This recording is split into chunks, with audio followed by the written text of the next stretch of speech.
చాలా హాలిడేస్ చాలా ఉన్నాయి అనుకుంటా. దాదాపుగా ఆగస్ట్ 15 నుంచి రేపు రాఖీ పౌర్ణమి అనుకుంటా. సో అప్పటి వరకు దాదాపుగా 4 days హాలిడేస్ ఉన్నాయి చాలామందికి. సో మీకు కూడా ఉన్నాయి అనుకున్నా. చాలామంది ఇంటికి కూడా వెళ్ళిపోయారు అనుకున్నా. బట్ బై గాడ్స్ గ్రేస్ అందరూ చాలామంది కనిపిస్తూ ఉన్నారు. దేవునికి స్తోత్రం. హల్లెలూయా. మంచిదండి. ఒక చిన్న వాక్యం చదువుకొని మనం కొన్ని నిమిషాలు మనం ధ్యానం చేసుకుందాం.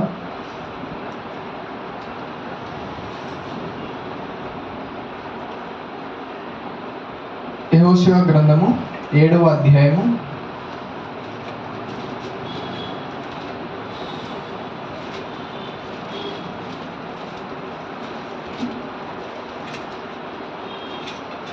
3 వచనాలు చదువుకుందాం.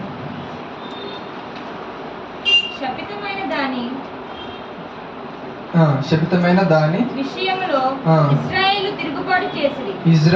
తిరుగుబాటు చేసిరి. ఎట్లనగా యూదా గోత్రములో జెరహు ముని మనవడును జబ్ది మనవడును కర్మీ కుమారుడైన ఆకాను శపితము చేయబడిన దానిలో కొంత తీసుకొనెను గనుక యెహోవా ఇశ్రాయేలు మీద కోపించెను. యెహోషువ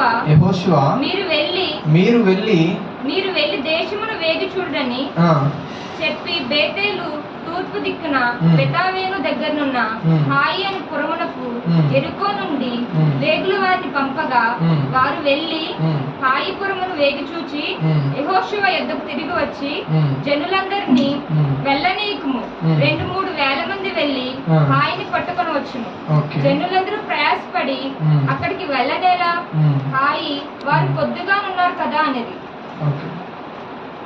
అలాగే ఒక 4 వచనం కూడా చదువు, 4-5 వచనం కూడా చదువుదాము. కాబట్టి జనుల్లో ఇంచుమించు 3,000 మంది అక్కడికి వెళ్ళిరి గాని వారు హాయి వారి ఎదుట నిలవలేక పారిపోయిరి. అప్పుడు హాయి వారు వారిలో 36 మనుషులను హతము చేసిరి మరియు తమ గవిని యొద్ద నుండి షేబారీము వరకు వారిని తరిమి మోరాదులో వారిని హతము చేసిరి. కాబట్టి జనుల గుండెలు కరిగి నీరైపోయెను. ఇక్కడ చూస్తే ఇక యెహోషువ గ్రంథంలో ఈ యొక్క పట్టణానికి ఈ పట్టణం పేరు ఏం పేరు అంటండి? హాయి పట్టణం. సో దానికంటే ముందు ఏ పట్టణం మీదకి వెళ్ళారు? ఎరికో అనే పట్టణం మీదకి దేవుడు ఇజ్రాయెల్ ప్రజల్ని యుద్ధం చేయడానికి పంపించాడు. యాక్చువల్గా ఎరికో పట్టణం ఎట్లాంటిదంటే హైదరాబాద్ సిటీ ఎట్లా ఉంటుందో అంత పెద్దది అనమాట. అంత విశాలమైంది, అంత స్ట్రాంగ్ ఆర్మీ ఉన్నది, మంచి కంచె, అంటే వాటి గోడలు కూడా చాలా కంచె మంచి వేయబడిన మంచి బందోబస్తు ఉన్న ప్రాంతం అది. యాక్చువల్గా హాయి పట్టణం ఎట్లాంటిదంటే దగ్గర ఒక నల్గొండ జిల్లా అంతనో మహబూబ్నగర్ జిల్లా అంతనో ఒక టౌన్ లాంటిది అనమాట.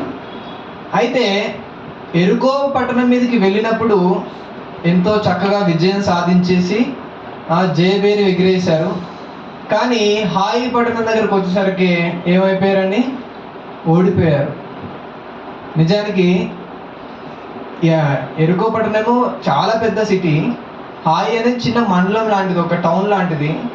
ఆ పెద్ద సిటీనే గెలిచిన వాళ్ళు టౌన్ దగ్గరకు వచ్చేసరికి ఓడిపోయారు. ఒక మాట అంటారు కదా సామెత, సముద్రం అంతా ఇది పిల్లకాలంలో చచ్చినట్టు అంటారనమాట. సముద్రం అంతా ఈదాడంట, పెద్ద సముద్రాలే ఈదాడంట, కానీ ఎక్కడ వచ్చాడంట? పిల్ల కాలువలలో వచ్చాడంట. సో అట్లా ఉంటుంది అనమాట కొన్ని పరిస్థితులు. ఎంతో పెద్ద విజయాన్ని సాధిస్తాము, కానీ కొన్నిసార్లు చిన్న వాటి దగ్గర మనం ఏమైపోతూ ఉంటాము? ఫెయిల్ అయిపోతూ ఉంటాము. అయితే ఇక్కడ మన జీవితాల్లో కూడా చాలాసార్లు మనం కూడా కొన్ని ఓటములు చవి చూస్తూ ఉంటాం. చదువుతున్న విద్యార్థులు కొన్నిసార్లు వారి ఎగ్జామ్స్లో ఫెయిల్యూర్స్ చూస్తూ ఉంటాం. బిజినెస్ చేసే వాళ్ళు కొన్నిసార్లు వాళ్ళ బిజినెస్లో లాసెస్ చూస్తూ ఉంటాం. పనులు చేసేవారు వారి యొక్క పనుల్లో నష్టాలని మనము చూస్తూ ఉంటాం. అయితే ఇవన్నీ కామన్. కాకపోతే ప్రతి మనిషి కూడా చేయాల్సింది ఏంటంటే ఒక నష్టం జరిగినప్పుడు, ఒక దాంట్లో ఓడిపోయినప్పుడు, లేకపోతే ఒక దాంట్లో ఫెయిల్ అయినప్పుడు ఎందుకు ఫెయిల్ అయ్యాము అని ఒక ఆలోచన అనేది ఉంటుంది, వెనక్కి తిరిగి చూస్తాడు అనమాట. ఎక్కడ మిస్టేక్ జరిగింది, ఎందుకు ఫెయిల్ అవ్వాల్సి వచ్చింది ఎగ్జామ్లో, లేకపోతే ఎందుకు లాసెస్ అవ్వాల్సి వచ్చింది నా బిజినెస్లో, ఎందుకు నా కుటుంబం పతనం అవ్వాల్సి వచ్చింది అనేది ఒక్కసారి వెనక్కి తిరిగి చూస్తే మనకి కొన్ని విషయాలు మనకి కనిపిస్తాయి. అవి మనం సరి చేసుకున్నప్పుడు నెక్స్ట్ టైం ఏం చేస్తాం మనం అలాంటి పొరపాటు చేయకుండా జాగ్రత్త పడినప్పుడు నెక్స్ట్ మనం సక్సెస్ని మనము చూడగలుగుతాం. ఇక్కడ చూస్తే ఈ యొక్క హాయి పట్టణం దగ్గర కూడా ఈ యొక్క ఇజ్రాయెల్ ప్రజలు ఓడిపోవాల్సి వచ్చింది. ఎందుకు ఓడిపోవాల్సి వచ్చింది, ఎందుకు వారు అక్కడ ఆ యొక్క బ్యాటిల్లో, ఆ యుద్ధంలో ఓటమి చవి చూడాల్సి వచ్చింది, దాని కారణాలు ఏంటివి అనేది కూడా మనం ఏం చేయాలండి, చూడాలి. కొన్నిసార్లు విజయం వచ్చిన తర్వాత నెక్స్ట్ స్టెప్లో మనం చాలా అనాలోచనగా వెళ్ళిపోతూ ఉంటాం. ఆల్రెడీ గెలిచిన ఆ సంతోషంలోనో లేకపోతే ఆ యొక్క ధైర్యంతోనో ఏం చేస్తారంటే ముందున్న వాటిని చాలా చిన్నదిగా చూసేసి మనం ముందుకు వెళ్ళిపోతూ ఉంటాం. కొన్నిసార్లు అక్కడ మనం పడిపోవాల్సిన పరిస్థితి వస్తూ ఉంటుంది. ఇక్కడ చూస్తే హాయి పట్టణం దగ్గర ఇజ్రాయెల్ ప్రజలు ఓడిపోవడానికి గల కారణాలు ఏంటివి అనేది మనము చూద్దాం. దాని తర్వాత చూస్తే యెహోషువ తన బట్టలు చింపుకొని, 6వ వచనంలో యెహోషువ తన బట్టలు చింపుకొని తాను ఇజ్రాయేలు పెద్దలను సాయంకాలం వరకు యెహోవా మందసం ఎదుట నేల మీద ముఖములను మోపుకొని తమ తలల మీద ధూళి పోసుకొనుచు, అయ్యో ప్రభువా యెహోవా, మమ్మను నశింపచేయునట్లు అమోరీల చేతికి మమ్మను అప్పగించుటకు ఈ జనులను ఈ యోర్ధానుని నీవెందుకు దాటించితివి, మేము యోర్ధాను అవతల నివసించుట మేలు అని చెప్పేసి ఈ యెహోషువ ఏడుస్తూ ఉన్నాడు. నాయకుడు ఏడుస్తూ ఉన్నాడు, బాధపడుతున్నాడు. ఆ యోర్ధాను అవతలే ఉంటే బాగుండు కదా, యోర్ధాన్ని ఎందుకు దాటించావు, అంత గొప్ప అద్భుతం చేసి ఆ యోర్ధాన్ నదిలోంచి ఆ నీళ్ళని అటు ఇటు ఆపేసి ప్రజలు నడిచేటట్టు చేశావు. దాని తర్వాత ఎంతో బలమైన పట్టణమైన ఎరుకో పట్టణాన్ని మాకు జయమిచ్చావు, వాటిపైన మాకు జయమిచ్చావు. కానీ హాయి పట్టణం దగ్గరకు వచ్చేసరికి మాకు ఓటమి వచ్చింది. మా జనుల్లో 36 మంది సైనికులు చనిపోయారు. ఎందుకు ఈ పరిస్థితి వచ్చింది అని అందరూ కూడా తలలు నేల మీద మోపి ధూళి వేసుకొని గొన్నపట్ట కట్టుకొని ఏడుస్తూ ఉన్నారు దేవుని సన్నిధిలో. అయితే కారణాలు ఏంటివి అని చూస్తే నాకు దీంట్లో ఒక 4 కారణాలు కనబడ్డాయి. సో ఆ 4 కారణాలు మనము ధ్యానం చేసుకుందాం. మన జీవితాలకి వాటిని మనం అప్లై చేసుకొని మనం కూడా మన జీవితాల్లో ఫెయిల్యూర్స్ అవ్వకుండా మనం కూడా జాగ్రత్త పడదాం. మొట్టమొదటిగా చూస్తే ఏంటంట, శపితమైన దాని విషయంలో ఇజ్రాయేలు తిరుగుబాటు చేసిరి అని ఉంటుంది ఫస్ట్ వచనంలోనే. ఎరికో పట్టణాన్ని యుద్ధం చేసినప్పుడు ఏమంటాడంటే 6వ అధ్యాయము 18వ వచనం ఒకసారి చూడండి. 6వ అధ్యాయము 18వ వచనం. ఎరికో పట్టణానికి వెళ్ళేటప్పుడు చెప్తాడు దేవుడు, ఏమంటాడంటే శపింపబడిన దానిలో కొంచెమైనను మీరు తీసుకునే ఎడల మీరు శాపగ్రస్తులై ఇజ్రాయేలు పాలెమునకు శాపము తెప్పించి దానికి బాధ కలుగజేతురు అని ముందుగానే చెప్పాడు. ఏమేమి తీసుకోకూడదు అంటున్నాడు, వెండి బంగారం ఇత్తడి ఇనుము ఇవన్నీ కూడా మీరు తీసుకోవడానికి వీళ్ళే. దాంట్లో ఉన్న ఏమనుంటే అది దేవుని మందిరానికి పంపించాలి తప్ప ఏ మనుషుడు కూడా వాటిని ముట్టుకోకూడదు, ఏ పశువును తీసుకోకూడదు, ఏది బతికించకూడదు, అన్నిటినీ చంపేయాలి, అన్నిటినీ కాల్చిపడేసేయాలి అని. అది ఎందుకంటే అది శపించబడింది, దాని పాపము భయంకరమైనది, ఎరుకో పాపం భయంకరమైన, దాని మీదకి నేను తీర్పు తీసుకొచ్చాను, వాటిలో మీరేం తీసుకోకూడదు అని ముందుగానే హెచ్చరిక చేశాడు. చేస్తే ఏం చేశాడు, ఆఖాను అనే ఒక వ్యక్తి ఏం చేశాడండి, అవిధేయత చూపించేసి దేవుని యొక్క మాటను తిరస్కరించేసి ఏం చేశాడు, ఆ బంగారాన్ని వెండిని ఎవరికి తెలియకుండా దాచిపెట్టుకొని ఇంట్లో శుభ్రంగా నేలలో పాతి పెట్టుకొని కూర్చున్నాడు. అవిధేయత మొట్టమొదటి కారణం ఏంటంటే వాళ్ళు ఓడిపోవడానికి మొట్టమొదటి కారణం ఏంటంటే వాళ్ళు దేవుని మాటకి అవిధేయత చూపించారు. మనం అనొచ్చు, సాధారణంగా మీరు అనొచ్చు, చూపించింది ఒకడే కదండి, అక్కడ ఒక్కడే కదా అవిధేయత చూపించింది, ఇజ్రాయెల్ అందరి మీదకి ఆ శిక్ష ఎందుకు వచ్చింది? దాని తర్వాత చూస్తే ఆకాను ఎవరు ఈ పాపం చేశారని చెప్పేసి అందరినీ మళ్ళా దేవుడు అడిగినప్పుడు బయటికి తెప్పిస్తాడు. 12 గోత్రాలను బయటికి తీసుకురా అంటే 12 గోత్రాలను బయటకు వస్తారు. ఒక్కొక్క గోత్రం ముందుకు వస్తా ఉంటే యూదా గోత్రం రాగానే యూదా గోత్రం దగ్గర దేవుడు ఆగని అంటాడు. ఈ గోత్రం నుంచే వాడు పాపం చేశాడు అంటాడు. ఆ గోత్రం నుంచి మనుషులు వస్తూ ఉంటే ఒక్కొక్క మనిషి వస్తూ ఉంటే వాడు పోగానే ఆకాన్ రాగానే ఈ ఫ్యామిలీ అని చెప్పేసి అని అంటాడు. అప్పుడు ఆకాను అడుగుతాడు, నాయన నువ్వేం చేసావు సరిగ్గా చెప్పు అని చెప్పేసి యెహోషువ అంటే ఉన్నట్టుగా చెప్పేస్తాడు. చెప్తే తనతో పాటు తన పిల్లల్ని, తన భార్యని, తనలో ఉన్న ఆవుల్ని, పశువుల్ని అన్నీ కూడా ఏం చేస్తాడండి, రాళ్ళతో కొట్టి చంపేసి దాన్ని అంతా కూడా కూర్చిపడేస్తారు. ఆ భార్యని అంతా కూడా కూర్చిపడేస్తారు. మనం అనుకోవచ్చు చేసింది ఒక్కడే కదా తప్పు, ఒక్కటి తప్పు చేస్తే ఆ ఒక్కటి శిక్ష రావాలా, ఆ దేశం అంతా మీదికి ఎందుకు వస్తుంది, ఆ కుటుంబం అంతా మీదకి ఎందుకు వస్తుంది అని చెప్పేసి కొన్నిసార్లు మనకు అనిపిస్తూ ఉంటుంది. దేవుడు మనిషిని ఇండిపెండెంట్గా సృజించలేదండి. అంటే ఏమంటారు ఇండిపెండెంట్గా అంటే ఒక్కడిగా చేయలేదు, అటాచ్డ్గా చేసి, అంటే బంధుత్వంతో కలిపి ఉన్నదనమాట. ఒకరి జీవితం ఒకరితోటే ఆగిపోదు. అదే దేవదూతలను చూసారనుకోండి, దేవదూతల విషయాలకు వచ్చేస్తే సపరేట్ వాళ్ళందరూ, ఒకరికొకరు కనెక్షన్ ఉండదు అసలు. దేవదూతల విషయాలు ఒకటి పాపం చేస్తే వాడు ఒకరికి శిక్ష ఉంటుంది. కానీ మనుషుల దగ్గరకు వచ్చేసరికి మనుషులందరికీ కూడా ఒకరికొకరు కనెక్షన్ ఉంటుంది. ఆదాము మొదలుకొని ఆదాము అవ్వకి ఒక జనరేషన్ పుట్టింది, వాళ్ళలో నుంచి మళ్ళీ ఇంకో జనరేషన్, వాళ్ళలో నుంచి ఇంకో జనరేషన్, అటు ఒకరికొకరికి ఏమైనది కనెక్షన్స్ అనేవి ఉన్నాయి. ఒకరు తప్పు చేస్తే పక్కనికి ఎఫెక్ట్ అవుతుంది. చాలా మంది అంటారు డోంట్ డ్రింక్ అండ్ డ్రైవ్ అనేది నేరము అని చెప్పేసి అని అంటాడు.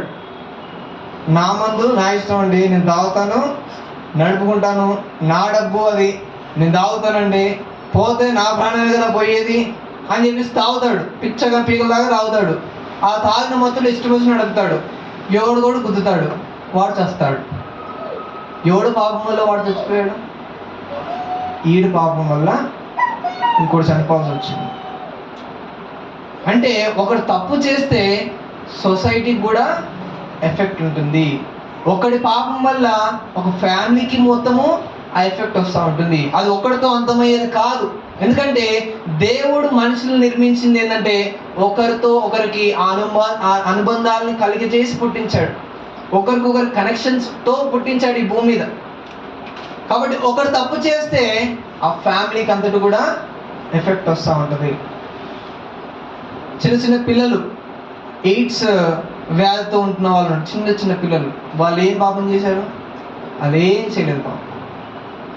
వాళ్ళ డాడీ చేసిన తప్పుకి వాళ్ళ మమ్మీకి ఎఫెక్ట్ అవుతుంది, వాళ్ళ ద్వారా వచ్చిన పిల్లలకి అది ఎఫెక్ట్ అవుతుంది. అంటే ఒక్కడు చేసిన ఫ్యామిలీ వాడు ఒక్కడితో అంత అవ్వట్లేదు, అది తర్వాత కుటుంబానికి కూడా అదేమవుతుంది, అది పాస్ అవుతానే ఉంటుంది అనమాట.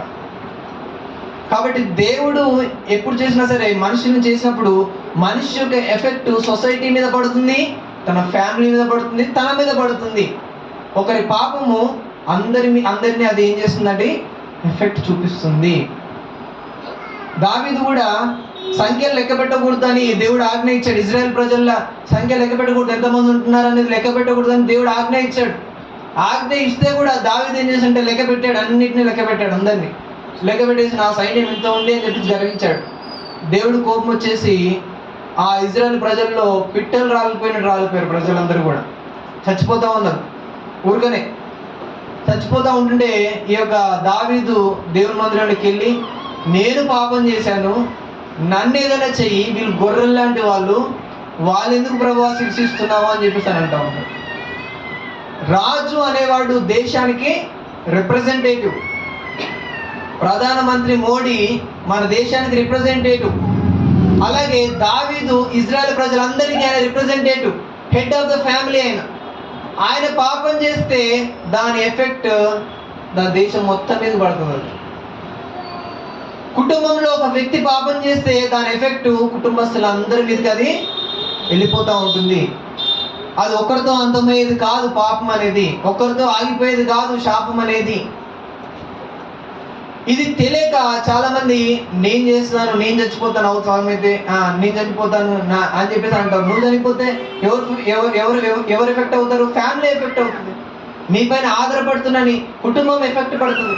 నువ్వు ఎలా పడితే అలా జీవించేస్తా అని చెప్పేసి నీ ఇష్టం వచ్చినట్టు జీవిస్తే దాని ఎఫెక్ట్ పిల్లల మీద పడుతుంది, వాళ్ళ యొక్క రాబోయే జనరేషన్స్ మీద పడుతూ ఉంది. కాబట్టి ఒక్కరితో అంతం అవ్వదండి. నీవు చేసే తప్పు నీ ఫ్యామిలీకి కూడా అది ఎఫెక్ట్ చూపిస్తుంది.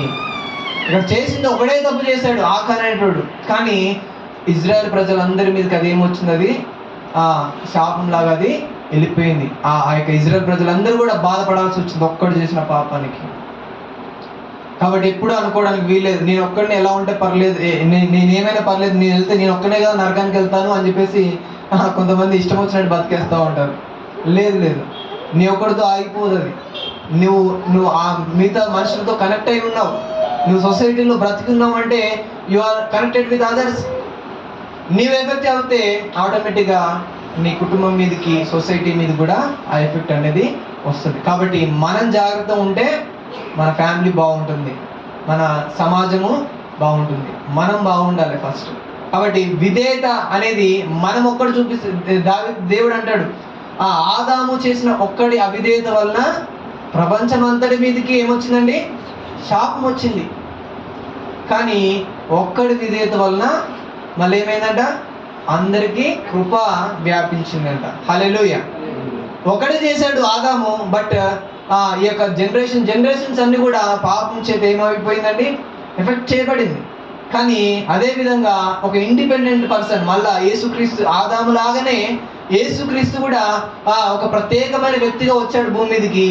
అతను చూపించిన విధేయత వలన ఆత్మీయంగా అందరికి మళ్ళీ ఏమొచ్చిందంటే అది కృప వ్యాపించింది. హల్లెలూయా. ఒక్కరి విధేయత ఎందరికో రక్షణ తీసుకొచ్చాము. హల్లెలూయా. కాబట్టి మనం ఒక్కరమే ఎఫెక్ట్ అవుతామని ఎప్పుడు అనుకోవడానికి వీల్లేదు.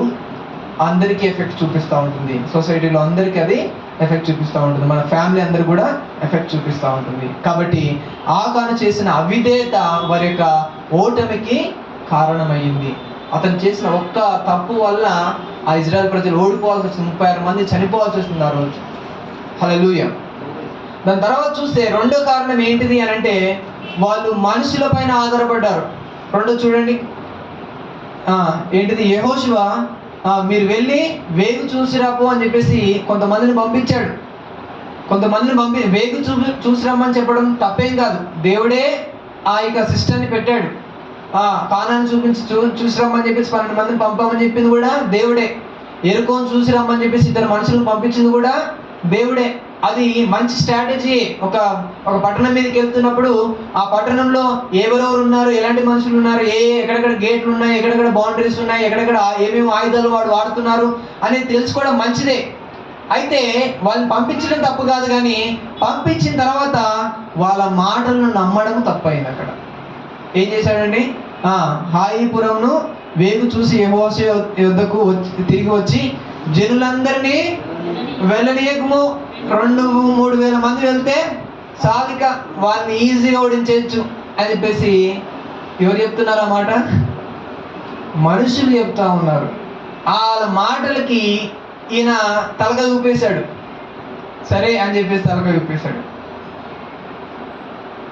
దేవుడు నడిపిస్తున్నప్పుడు దేవుని మాట ప్రకారంగా మనం వెళ్ళాలి తప్ప మనుషుల పైన మళ్ళా నీ యొక్క ఫోకస్ డైవర్ట్ అయిపోయినప్పుడు ఆటోమేటిక్గా మన పతనానికి కారణం అయిపోతూ ఉంటుంది. అది ఒక మాట అంటాడు, ఏంటంటే కొందరు రథములను బట్టి అతిశయిస్తారు, గుర్రములను బట్టి కొందరు అతిశయిస్తారు, కానీ నేనైతే యెహోవాను బట్టి అతిశయించుదును. రాజును నమ్ముట కంటే యెహోవాను ఆశ్రయించుట మేలు అని చెప్పేసి అంటాడు. అంటే మనుషులను నమ్ముట కంటే యెహోవాను ఆశ్రయించడం మేలు. ఈ యెహోషువ ప్రతిరోజు దేవుని ఆశ్రయించేవాడు. నెక్స్ట్ ఏం చేయాలి ప్రభా అని చెప్పేసి ఆశ్రయించేవాడు.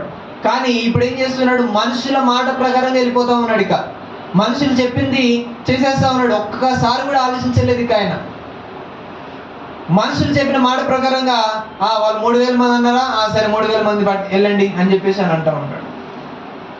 దేవుడి పైన ఆధారపడాలి తప్ప మనుషుల పైన ఆధారపడితే ఖచ్చితంగా ఏం చూస్తామండి, ఓటమిని మనము చూస్తాము.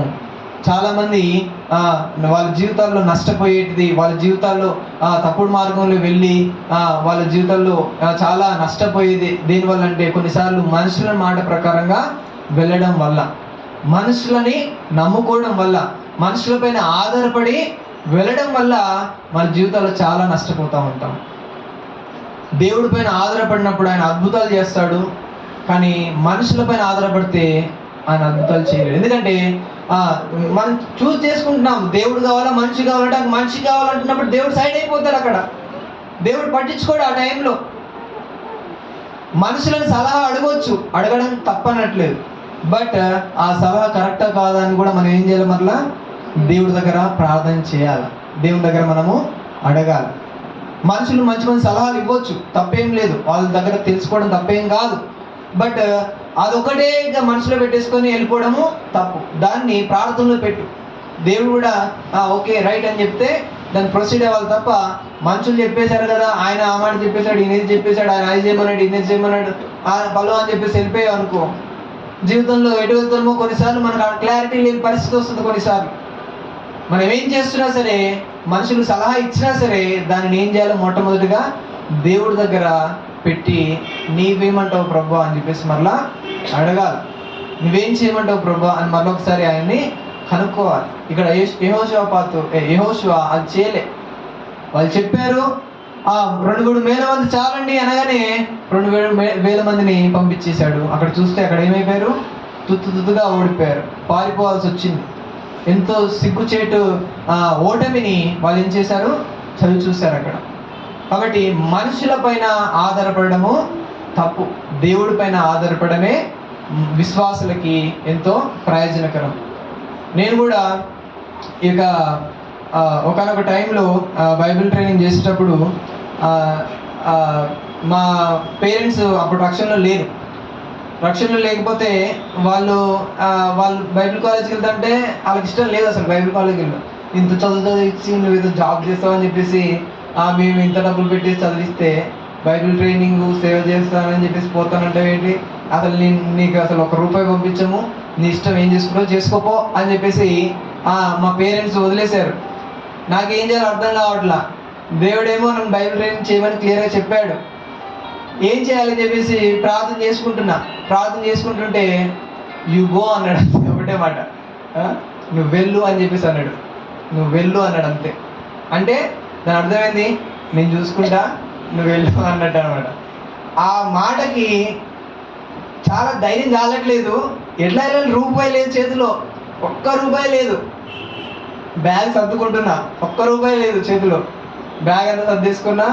ఇక డాడీ చెప్పేసిన ఇక వెళ్తున్నా డాడీ అని నాకు అంతే అనేసి గేట్ దగ్గరికి వెళ్తా ఉంటుంటే దగ్గరికి వచ్చి ఛార్జీలోకి ఉన్నాయా పట్టు అని చెప్పేసి ₹1 ఒక 10,000 రూపాయలు ఇచ్చాడు.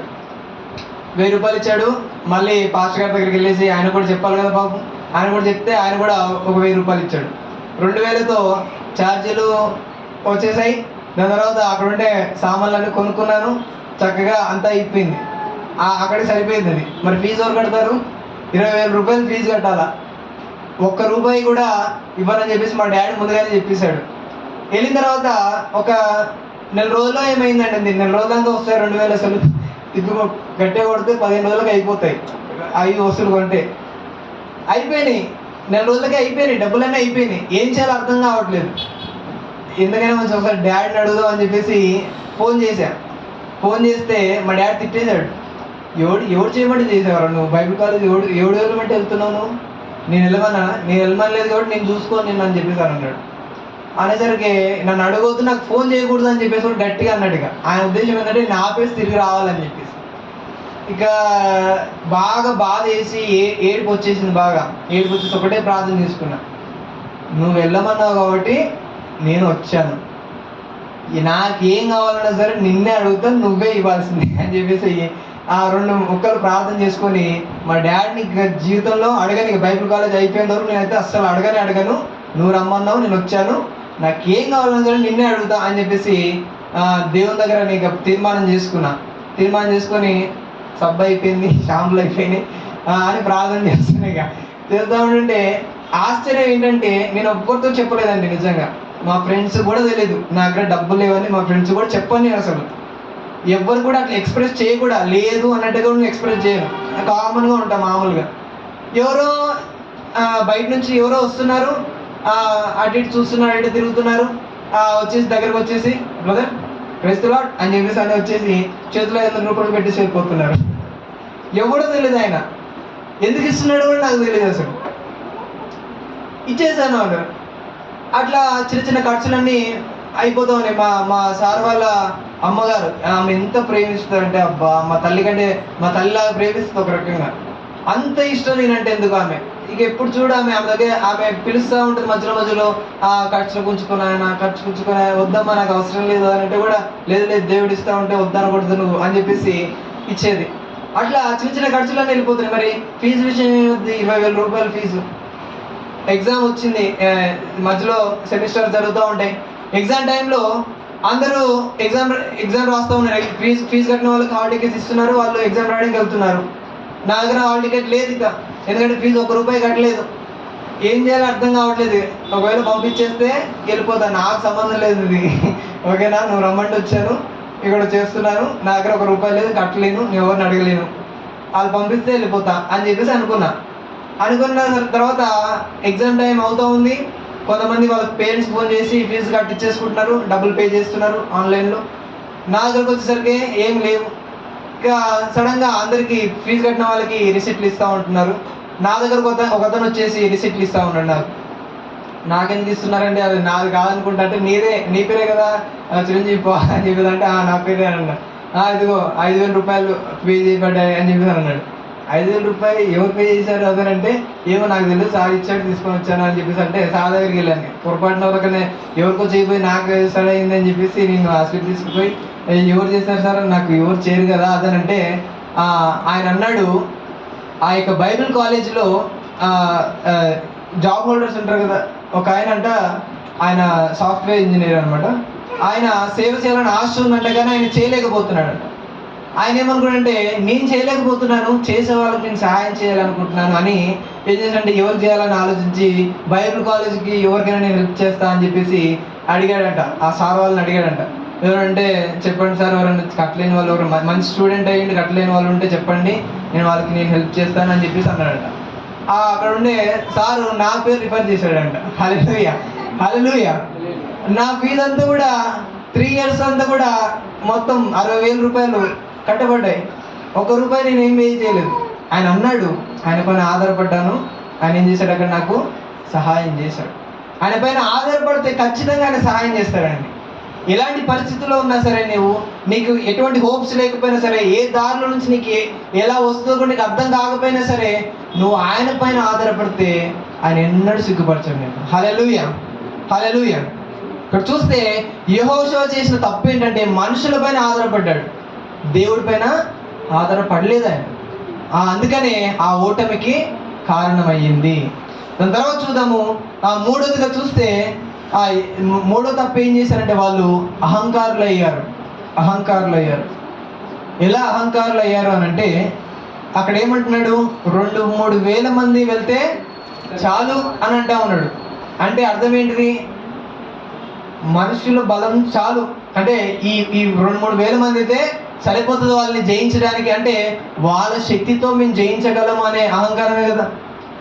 ఇంతకుముందు ఎరుక పడడం దగ్గరకు వచ్చేసరికి బొబ్బలు పెట్టారు, ఏడ్చారు, వామ్మో మా వల్ల కాదు వాళ్ళని జయించడం, వాళ్ళు ఒక్కొక్కరు ఇంత ఎత్తున్నారు, ఇంత హైట్ ఉన్నారు, వాళ్ళని జయించలేము, మా వల్ల కాదు, ఏం చేయాలని చెప్పేసి రోధించి కేకలు పెడితే దేవుడు అంటాడు, మీరు ఏం చేద్దరు నాయన, ఆ బూరలు పట్టుకొని ఆ కొండలు పట్టుకొని దాని చుట్టూ తిరగండి చాలు, అందరు కూడా 7 రోజులు అలా తిరగండి, ఏడో రోజు 7 సార్లు తిరగండి, అవే కుప్పకూలిపోతాయి అని అన్నాడు. వాళ్ళు ఏం చేయలేదు, ఊరిని తిరిగారు, 7 రోజులు తిరిగాడు, 7 రోజు 3 సార్లు 7 సార్లు తిరిగారు, ఆ గోడ కుప్పకూలిపోయింది. ఎలాంటి గోడ అంటే దాదాపుగా 2 బస్సులు వెళ్తాయి అటు ఇటు, అంత థిక్నెస్ ఉన్న గోడ.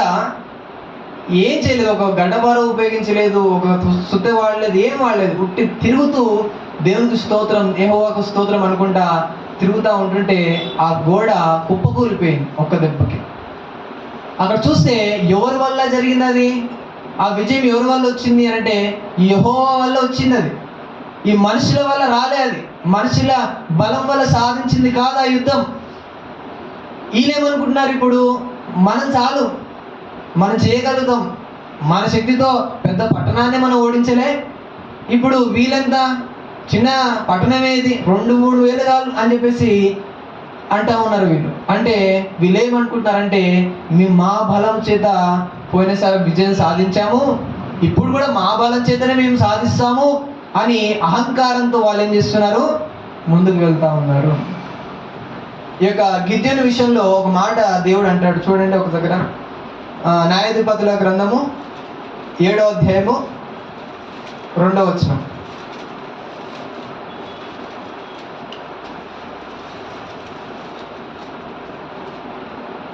న్యాయాధిపతులు 7వ అధ్యాయము 2వ వచనం. యెహోవా నీతోనున్న జనులు ఎక్కువ మంది, నేను వారి చేతికి మిద్యానీయులను అప్పగించదను,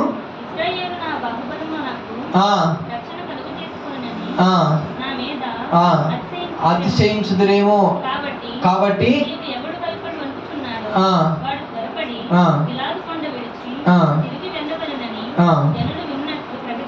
ప్రకటించమని. ఇక్కడ చూస్తే గిద్యోనుని మిద్యానీయుల మీదకి యుద్ధానికి పంపించడానికి దేవుడు ఏర్పరచుకుంటాడు. అయితే గిద్యోను దగ్గర 30,000 మంది సైనికులు ఉంటారు.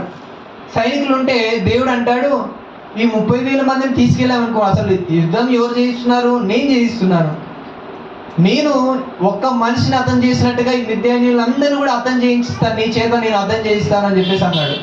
అలాంటిది ఈ 30,000 మంది వచ్చారనుకో, ఏమనుకుంటారు వాళ్ళు, మా వల్లనే మేము గెలిచాము అని చెప్పేసి, మా శక్తి వల్లనే, మా బాహుబలమే ఈ విజయం ఇచ్చింది అని చెప్పేసి వాళ్ళు అనుకుంటారు. కాబట్టి వాళ్ళు వణుకుతున్న వాడిని అంటే వాళ్ళందరినీ పంపించేసేయి ముందుగా అని చెప్పేసి అని అంటాడు. ఎందుకంటే భయపడుతూ యుద్ధం చేసినోడు కూడా తర్వాత యుద్ధం గెలవగానే జబ్బులు తరుచుకుంటాడు, నేనే గెలిపించాను అని చెప్పేసి.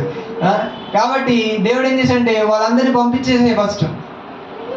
వాళ్ళ వల్ల కాదు యుద్ధం జరుగుతుంది, నేను చేయించబోతున్నాను యుద్ధం, నేను ఇవ్వబోతున్నాను విజయం అని వాడి అతిశయపడతాడేమో నా మీద అని చెప్పేసి దేవుడు ముందుగానే అంచనా వేస్తున్నాడు. అందుకని అంటాడు, నా మహిమను ఎవరికి ఇచ్చేవాడు కాదంట దేవుడు. ఆయన ఇష్టపడాడు. He don't give any credit to any human being. ఆయన ఎవరికి ఆ క్రెడిట్ని ఇవ్వడు, అంటే షేర్ చేసుకోడు వేరే వాళ్ళతో. ఆయనంతటా ఆయన ఎవరినైనా కనపడితే కనపరచొచ్చేమో, కానీ వేరే వాళ్ళని పార్టేకర్స్గా ఆయన తీసుకోడు, పార్ట్నర్షిప్గా ఆయన ఉంచుకోడు. ఆయన హీ సింగిల్. ఆయన ఎప్పుడు కూడా ఏ విజయానికైనా ఆయన సింగిల్గా ఉంటాడు అనమాట. ఇక్కడ చూస్తే దావీదు కూడా ఈ యొక్క మిద్యానీయుల మీద యుద్ధం వెళ్ళేటప్పుడు కూడా అదే అంటాడు దేవుడు, వాళ్ళు అతిశయపడతారేమో, మా బలం వల్ల మేము గెలిచాము అనుకుంటారేమో, కాబట్టి వాళ్ళందరినీ పంపించేసే అంటే ఆఖరికి 300 మందిని ఎంటేసుకొని పోయి ఏం చేయరు, దివిటీలు, బూరలు, కుండలు ఒకటేసారి అన్ని పగలు కొట్టేసి చేయగానే ఒకటి పోడ్చుకొని చచ్చిపోతారు. వీళ్ళు ఒక కత్తి చూసింది లేదు, ఏం లేదు. అంటే దేవుడు విజయాన్ని ఇవ్వబోతున్నప్పుడు మనుషుల క్రెడిట్ రాకూడదు. ఇక్కడ చూస్తే హాయి పట్టణం కదా, హాయిగా గెలుచొచ్చులే, 2-3 వేల మందితో చాలు అని చెప్పేసి అతిశయంతో అహంకారంతో వాళ్ళు ఏం చేశారండి, వెళ్ళారు. అక్కడ దేవుడికి అది నచ్చలేదు. నీ వల్ల కాదు, అది పోయినసారి గెలిచింది మీ బలం వల్ల కాదు, నేను ఇచ్చాను కాబట్టి అది గెలిచాను. చాలాసార్లు మనం కూడా పాస్ట్ సక్సెస్ని చూసేసి మనం గెలిచాం కదా, ఇప్పుడు కూడా మనం చేయగలుగుతాము అని కొన్నిసార్లు కాన్ఫిడెన్స్ కంటే ఓవర్ కాన్ఫిడెన్స్ ఎక్కువైపోతూ ఉంటుంది.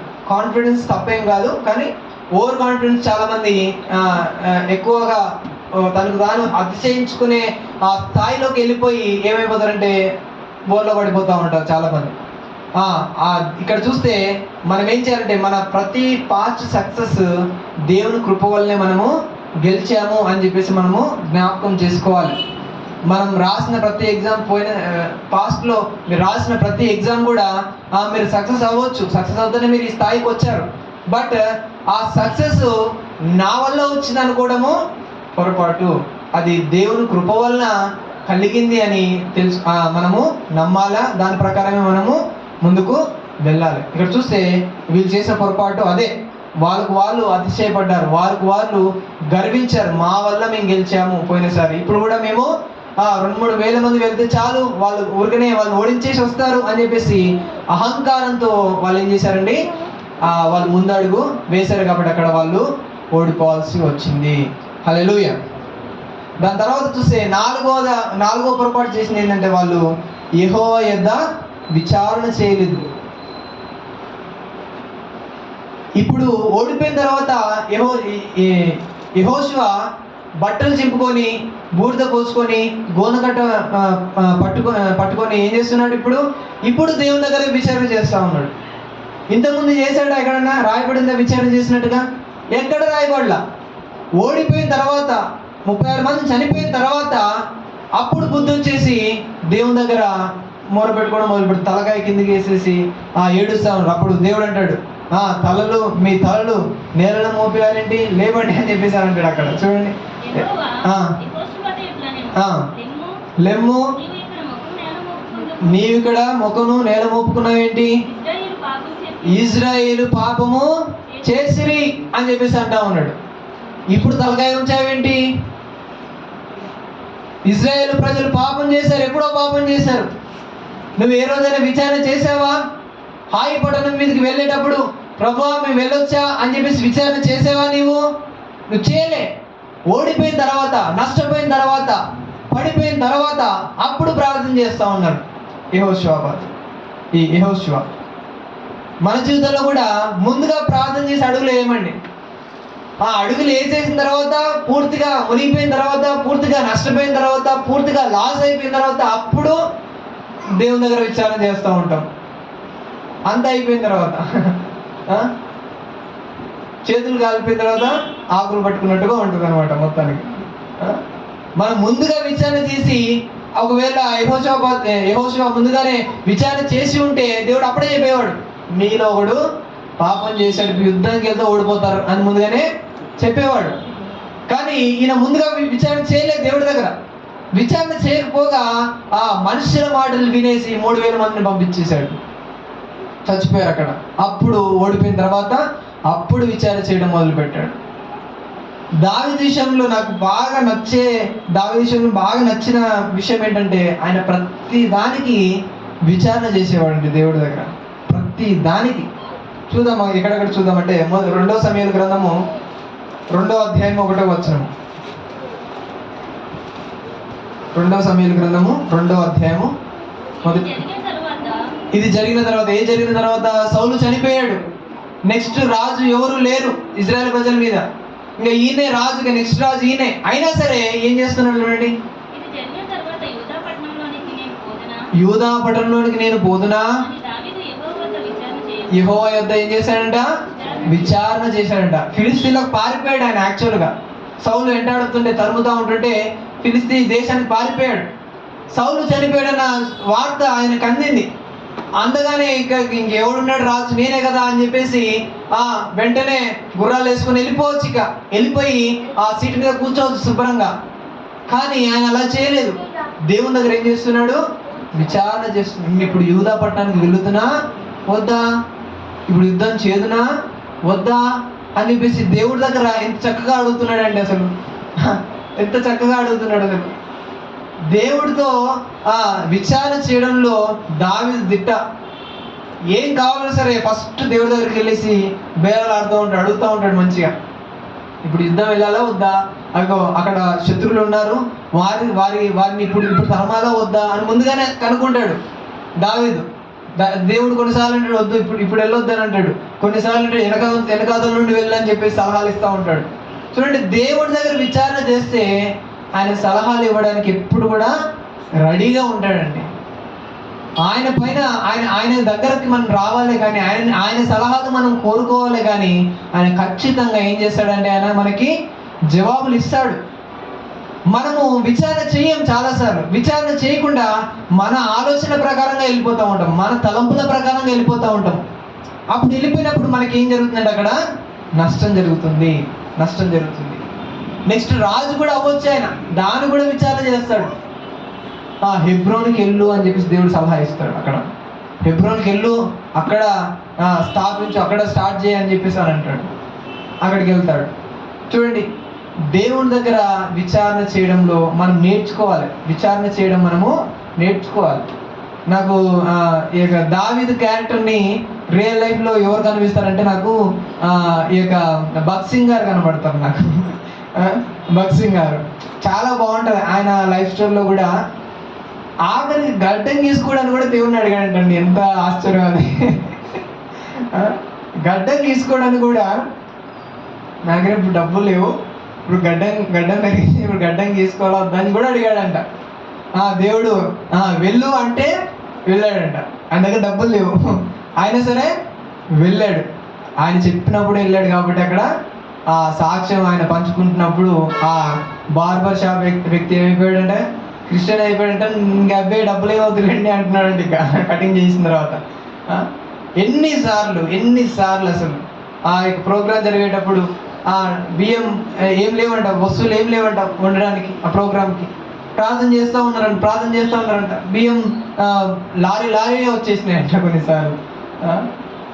ప్రతిదీ కూడా ప్రతి అడుగు కూడా దేవుని అడుగుతూ వేశాడు ఆయన. అందుకనే ప్రపంచంలోనే ద మోస్ట్ ఇన్ఫ్లుయెన్స్ పర్సన్ అయ్యాడు.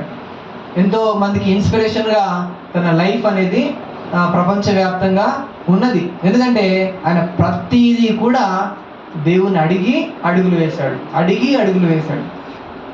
ఈవెన్ హైదరాబాద్కి వచ్చేటప్పుడు కూడా ఎక్కడికి వెళ్ళాలంటే ఆయన హైదరాబాద్ని చెప్తేనే వచ్చాడంట. హైదరాబాద్ ప్రాంతంలో ఆయన ముంబైలో చేద్దామని ప్రయత్నం చేశాడు ఫస్ట్. బట్ ఆయన ప్రార్థన చేసుకున్నప్పుడు హైదరాబాద్ పట్టణం చూపిస్తే ఆయన ఇక్కడికి వచ్చాడు. ఇది బేస్ చేసుకొని ప్రపంచవ్యాప్తంగా తనకి మినిస్ట్రీని డెవలప్ చేసుకున్నాడు. ఎందుకంటే ప్రతిదీ కూడా ఆయన ఏం చేశాడంటే దేవుని అడుగుతూ వచ్చేవాడంట. ఈరోజు ఏం చేయాలి అని రాత్రంతా ముందుగానే దేవుని దగ్గర విచారణ చేసేవాడంట.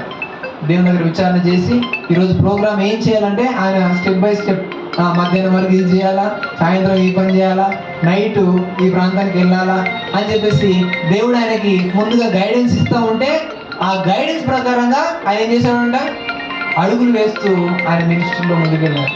నాకు రియల్ లైఫ్ డేవిడ్ లాగా అనిపిస్తూ ఉంటుంది. ఎవరు? ఈ యొక్క భగత్ సింగ్ గారు. సో మన జీవితంలో కూడా అన్నీ అయిపోయిన తర్వాత దేవుని దగ్గర విచారణ చేయడం కాదు, మనం వేసే స్టెప్ ముందే, అడుగు వేయకముందే దేవుని అడగడం నేర్చుకోవాలి. మనం అడుగులు వేయకముందే అడగడం నేర్చుకున్నప్పుడు మన అడుగులు సరైన అడుగులుగా సరైన దారిలో మనకి వెళ్ళగలుగుతూ ఉంటాము. హల్లెలూయా. కాబట్టి మనం కూడా ఈ యొక్క ఇజ్రాయెల్ ప్రజల ఓటమికి 4 కారణాలు మనం చూస్తూ ఉన్నాము. ఒకటి అవిధేయత, రెండోది మనుషులపైన ఆధారపడము, మూడోది అహంకారము, నాలుగోది వచ్చేసరికి విచారణ చేయకపోవడం, దేవునితో విచారణ చేయకపోవడం. మనం కూడా మనం కూడా అవిధేయత చూపిస్తున్నామేమో కొన్నిసార్లు మన ఓటమికి, మన ఫెయిల్యూర్స్కి, మన నష్టాలకి. కొన్నిసార్లు అవిధేయత మనం చూపిస్తున్నామో దేవుని మాటకి వ్యతిరేకంగా మనం బ్రతుకుతున్నామేమో, అది మనం సరి చేసుకోవాలి. రెండోది మనుషులపైన ఆధారపడుతున్నామా, దేవునిపైన ఆధారపడి నడుస్తున్నామా అనేది కూడా మనము చూసుకోవాలి. మూడోది మన అహంకారం అనేది ఉండకూడదు. మనం పాస్ట్ ఎన్నో సక్సెస్లు ఉండవచ్చు, ఎన్నో విజయాలు మన జీవితంలో మనం చూడవచ్చు, కానీ అవి చూసుకొని నేను అప్పుడు చేశాను, నేనే ఇప్పుడు చేయగలను, నా వల్ల అవుతుంది అనే అహంకారంతో మనం ఇప్పుడు కూడా అడుగులు వేయకూడదు. కృతజ్ఞతతో ఉండాలి. మనకి లాస్ట్ టైం మనకు దేవుడు సహాయం చేశాడు, ఇప్పుడు కూడా మనకు సహాయం చేయబోతున్నాడు అనే ధైర్యంతో మనం అడుగు వేయచ్చు. కానీ నేను చేయగలను, నేను అనే అహంకారంతో మాత్రం మనం ఇప్పుడు కూడా అడుగులు వేయకూడదు. అడుగు వేసే ప్రతిసారి కూడా ఏం చేయాలా? విచారణ చేయాలి. దేవుని దగ్గర మనము విచారణ చేయడం నేర్చుకున్నప్పుడు మన జీవితాల్లో సక్సెస్ని చూడగలుగుతాం. దాని తర్వాత చూస్తే దేవుడు అంటాడు, మనుషులు అంటారు 2-3 వేల మంది చాలు అని అంటే, దేవుడు అంటాడు అందరూ వెళ్ళండి, అందరు యుద్ధానికి వెళ్ళాలి, ఒక్కడు కూడా పాల్గొని ఉండడానికి వీల్లేదు. దేవుని యొక్క చిత్తం ఏమో అందరూ యుద్ధం చేయడము. మనుషులు ఏం చెప్పారు? 2-3 వేల మంది చాలండి అని చెప్పేసి అని అన్నారు. అది మనిషి మాటలకి దేవుని మాటలకి ఎంతో వ్యత్యాసం ఉంటుంది. కాబట్టి ఆయన అడుగులు వేసినప్పుడే విజయం చూడగలుగుతాం. ఇక్కడ చూస్తే దేవుడు వాళ్ళకి స్ట్రాటజీ చెప్పాడు. ముందు నుంచి ఒక గ్రూప్ వెళ్ళాలి, సైడ్ నుంచి ఇంకో గ్రూప్ వెళ్ళాలా, వెనకాల నుంచి ఇంకో గ్రూప్ వెళ్ళాలా అని గైడెన్స్ ఇచ్చాడు దేవుడు. ఒకడు పారిపోతున్నట్టుగా నటించాలా, వీళ్ళు పారిపోతున్నారా, అందరు బయటకు వస్తారు, బయటికి రాని వెనకాల నుంచి వచ్చిన ఆర్మీ వీళ్ళని అటాక్ చేయాలి, అప్పుడు అటు నుంచి ఇటు నుంచి ఆర్మీ మధ్యలో ఈ శత్రువులు ఉంటారు, అప్పుడు వాళ్ళని ఓడించాలి అని స్ట్రాటజీ చెప్తూ ఉంటాడు దేవుడు యెహోషువకి. అదే ముందుగానే అడుగుంటే అసలు ఒక్క ప్రాణం కూడా పోకుండా విజయం సాధించేవాళ్ళు. అంటే అంతా అయిపోయిన తర్వాత యెహోషువ రియలైజ్ అయ్యాడు. మనం అలా రియలైజ్ అయ్యకూడదు, మనం తెలుసుకోవాలి. ఇవన్నీ ఎందుకు రాయించాలంటే దేవుడు మనం అలాంటి పొరపాట్లు చేసి మనం నష్టపోకుండా జాగ్రత్త పడడానికి వాళ్ళ జీవితాలు ఒక సాక్ష్యంగా మనకి రాయించాడు దేవుడు. కాబట్టి వాటిని అనుసరించి మన జీవితాలు కూడా మనము ఓటమి లేని ప్రయాణాలను మనము చేద్దాం. దేవుడు ఈ మాటలు దీవించును గాక. అందరూ కూడా తల వచ్చినట్టు ప్రార్థన చేసుకున్నాం.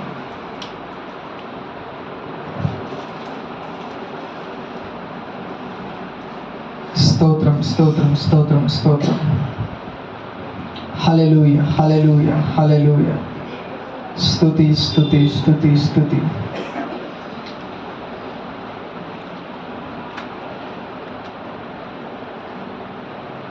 దారి తప్పినా